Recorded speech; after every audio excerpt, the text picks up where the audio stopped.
Palakkad Panniyankara toll പ്ലാസയിൽ നാളെ മുതൽ പ്രദേശവാസികളിൽ നിന്നും ടോൾ പിരിക്കാൻ നീക്കം. സ്കൂൾ വാഹനങ്ങളിൽ നിന്ന് ഉൾപ്പെടെ ടോൾ പിരിക്കാനാണ് കരാർ കമ്പനി തീരുമാനിച്ചിരിക്കുന്നത്. എന്നാൽ മുൻകൂട്ടി നിശ്ചയിക്കാതെ ടോൾ പിരിവ് നടത്താൻ പാടില്ല എന്ന മുൻ തീരുമാനത്തിൽ നിന്നും വിരുദ്ധമായുള്ള നീക്കം അംഗീകരിക്കാനാവില്ലെന്ന് പ്രദേശവാസികളും സ്ഥല എംഎൽഎയും PP സുമോദും പറഞ്ഞു.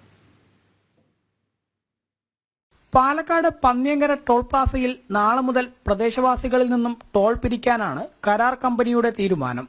നിലവിൽ 6 പഞ്ചായത്തുകളിലെ യാത്രക്കാർക്ക് യാത്രാ ഇളവ് നൽകുന്നുണ്ട്. ഇത് നിർത്തലാക്കി സ്കൂൾ ബസ്സുകളിൽ നിന്നുൾപ്പെടെ ടോൾ പിരിക്കുമെന്നാണ് കരാർ കമ്പനി പറയുന്നത്. എന്നാൽ മുൻകൂട്ടി നിശ്ചയിക്കാതെ ടോൾ പിരിവ് നടത്താൻ പാടില്ലെന്ന മുൻ തീരുമാനത്തിൽ നിന്നും വിരുദ്ധമായുള്ള ഈ നീക്കം അംഗീകരിക്കാൻ ആവില്ല എന്നാണ് പ്രദേശവാസികൾ പറയുന്നത്. ഇടയ്ക്കിടെയുള്ള കരാർ കമ്പനിയുടെ ഇത്തരം ഭീഷണികൾ വിലപ്പോവില്ലെന്ന് PP സുമോദ് MLAയും പ്രതികരിച്ചു.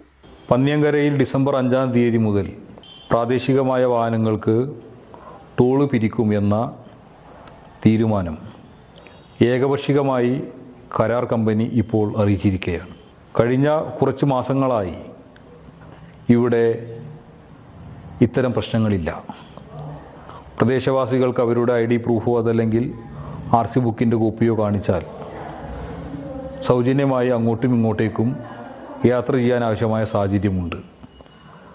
എന്നാൽ അതിനെ മറികടന്നുകൊണ്ട് ടോൾ പിരിക്കാൻ ആവശ്യമായ തീരുമാനത്തിലേക്ക് ഉത്തരവാദിത്തപ്പെട്ട ആളുകളെ മുൻകൂട്ടി അറിയിക്കാതെ പ്രാദേശികമായി ടോൾ പിരിക്കാൻ ആവശ്യമായ തീരുമാനം നടപ്പിലാക്കാൻ വേണ്ടി ടോൾ കമ്പനി തുടർന്നാൽ അതിശക്തമായ ജനകീയ സമരത്തിന് പന്നിയങ്കര ടോൾ പ്ലാസ സാക്ഷ്യം വഹിക്കുമെന്ന മുന്നറിയിപ്പ് ഇവിടെ നൽകാൻ വേണ്ടി ആഗ്രഹിക്കുകയാണ്. എന്നാൽ നിലപാടിൽ നിന്നും പിന്നോട്ടില്ലെന്നും നാളെ മുതൽ നിർബന്ധമായും ടോൾ പിരിക്കുമെന്നുമുള്ള നിലപാടിലാണ് കരാർ കമ്പനി. ജനം, പാലക്കാട്.